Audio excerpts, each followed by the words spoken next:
I only ever wear this t-shirt when I'm filming a Percy Jackson video because it's just like orange just isn't my colour. But I feel like every Percy Jackson fan has to own a Camp Half-Blood t-shirt. So I'm here today to do my review of the first book in the Trials of Apollo series by Rick Riordan, which is his new series, and that is The Hidden Oracle. The first part of this video is going to be without spoilers, and then I will warn you before I move into the spoilery stuff. It's set like 6 months after the events of Heroes of Olympus, and it's told from the point of view of the god Apollo. He's the god of the sun, music, poetry, medicine, oracles, archery. He's the god of quite a lot of things. Plagues. I forgot plagues. How could I forget plagues? Apollo has been punished by his father Zeus because Zeus blames him for some certain events that may have happened in Heroes of Olympus, and his punishment is to become mortal. Now this is obviously a massive shock for Apollo because although he has been like sort of mortal like twice before, he's never been quite this mortal. Yeah, he's now in the body of a 16-year-old boy with flab and acne. So there was this really good dynamic between him and Meg. Now Meg is a 12-year-old girl, sort of like his sort of little companion type person, I guess. And she's a 12-year-old girl and she's amazing. She's really quirky and funny, and they just have this really bantery like way of talking to each other, and they like at first they really resent each other, but like they come to really care for each other as the book goes on, obviously. And there's sort of like a brother-sister vibe going on. Like there's no romance obviously because she's 12 and he's like 4,000, although he's in the body of a 16-year-old boy, but still weird. It was really nice to see Apollo. Something really cool in this book is that Apollo is bisexual, or pan, I'm not entirely sure. It's never explicitly said. He basically is just like, yeah, I've had girlfriends, I've had boyfriends, it's cool, I'm cash. But it's really great to have that like representation in a children's book, because I think it's really important that, you know, you expose children to that kind of stuff at a very young age, because then they're not going to be really ignorant and homophobic when they're older, and I think that's great. Yeah, no, we did have a gay character in Heroes of Olympus, and I did love that character. But that was very different because he was very much struggling with his sexuality, but like Apollo is so casual about it, and that's really good to see in children's fiction. It had much more of a Percy Jackson and the Olympians vibe rather than Heroes of Olympus, which was nice because you know, it was like sort of reminiscing feel to it, but at the same time it was new stuff. It was also really funny. Of course Apollo is this very narcissistic character because he's a god. So that part of his humour is like how much he loves himself and stuff like that. So when he turns mortal and he's not quite as attractive as he was before, obviously that's a massive shock for him, and he's very like overly traumatised by, you know, having not 8-pack abs. Like I think he does have an awful lot of character development, but at the same time not so much that he loses that humour and like narcissism, and I think that's really great, because, you know, it was still funny, but at the same time, you know, he was being a lot more sort of truthful with his emotions and stuff like that.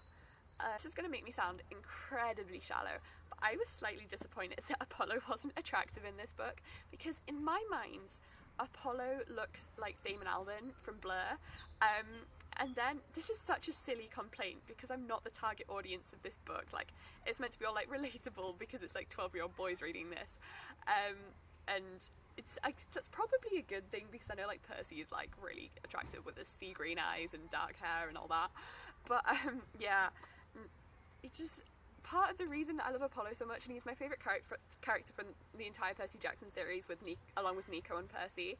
So I was like almost disappointed because part of the reason he's my favourite character is because I kind of fancy him, because as I said, in my mind he looks like Damon Albarn, and I love his like narcissistic humour, but narcissism doesn't work so well when you're not. Yeah, I'm so shallow, I'm very sorry. Yeah, so that's all I have for the non-spoiler section. So if you haven't read The Hidden Oracle by Rick Riordan, I would not recommend watching the rest of this video. Come back once you have read it though, because it'd be nice to see you. So the villain of this series is Nero, as in Emperor Nero, as in used Christians as human candles, Emperor Nero. What the fuck? He's also Meg's stepdad. Okay, that was so heartbreaking. I know Meg isn't going to turn out like Luke. I think she knows that he's bad, but she's young and scared, and he's all she's ever known. I think it's gonna I think it's just going to take her time to realise, you know, there are other options besides him. But at this point in time, I can understand that that would be really hard for her.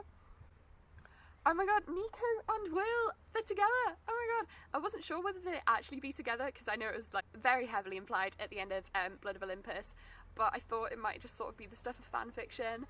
But there was this line where Will was like, oh sorry, excuse my boyfriend, and I was like, I think I might have actually squealed. They're adorable. It's so great to see Nico like so much more comfortable with himself and his sexuality. Nico is the cutest thing ever. I know he's like, he dresses like a punk and he's the son of the death god, but he's the cutest person ever. Like, there's this bit where Will's like, oh yeah, after that shadow travel, Nico's gonna pass out any minute. And then it's like, no I'm not, Nico said. And then he passed out. I think he's just so cute. And the way he like needed a doctor, said he had a doctor's note, so he had to like sit with Will, and yeah, it's adorable. I love it. It's really nice seeing Apollo start to like care about his children, because I know that was one of the problems that Luke had with the gods, and Apollo is like having some great character development just all around. And that bit where he was like, please, I couldn't care less that Will had a boyfriend rather than a girlfriend. And it's like, this book was so gay. This book was so gay. I love it. Speaking of gay, weird transition, I think there was a reference to the Song of Achilles by Madeline Miller in this book. Okay, so if you haven't read it, it's an absolutely gorgeous love story. It's a retelling of the Iliad, but instead of Patroclus being Achilles' best friend, they are together, as in together, and it's just the most incredible love story. Anyway, I'll read you this line because it made me think. It did make me think. When they first saw each other, Percy and Calypso had hugged awkwardly. I hadn't witnessed such a tense greeting since Patroclus met Achilles' war prize, Brises. Long story, juicy gossip, ask me later. So yeah, I know for a fact that Rick Riordan has read the Song of Achilles because I saw his review on Goodreads. It's bad that I know that. It's bad that I know that. But yeah, I think Rick Riordan's all on board with the Achilles and Patroclus weren't just friends. So Leo came back. Oh my god, thanks to Harley's Beacon. Harley is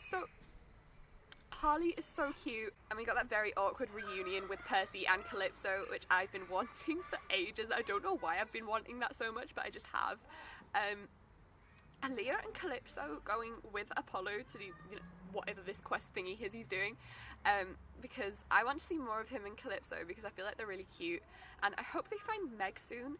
I was watching the Paris Utopia live show about this book last night, and they reckon Meg might have a perspective in the next book. But I know in Heroes of Olympus, when they had multiple perspectives, it was in third person, and this book's in first person, so I'm not sure about whether she will have a perspective. It would be cool if she did, but I feel like he'd have to change it to third person, and that's weird considering this one was in first. So I have a theory about the end of the series. I know there's 4 books away, but it's 4 books away, but still. Do you think that at the very end of this series, Apollo will choose not to become a god again, like Percy did at the end of Last Olympian, when, like, at the end of the Last Olympian, when Percy was offered being a god, but he was like, no, I want to be with Annabeth. I think Apollo is not going to go back to being a god, because I thought he'll either, like, just, like, spontaneously become a god again at some point in this book, or he'll never become a god. That's my thoughts, at least. What do you think? I think we really need a love interest for Apollo. I'm a sucker for romance, as you can tell. I don't know who it would be, like, boy or girl, I don't care.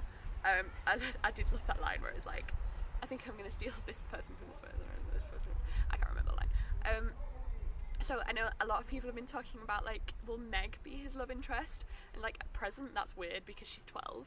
But, like, if this is, like, the first Percy Jackson series, and it, like, they're, like, set, like, a year apart, if Meg, like, ages throughout the series and maybe Apollo doesn't, they could get together. But I don't know, I feel like that's still weird because he knew her when she was 12 but he was 16.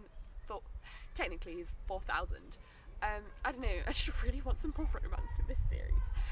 Anyway, thank you ever so much for watching. Sorry, the background is so noisy and I'm terrible at making videos. Why are you still here? Yeah, so thank you ever so much for watching. Goodbye.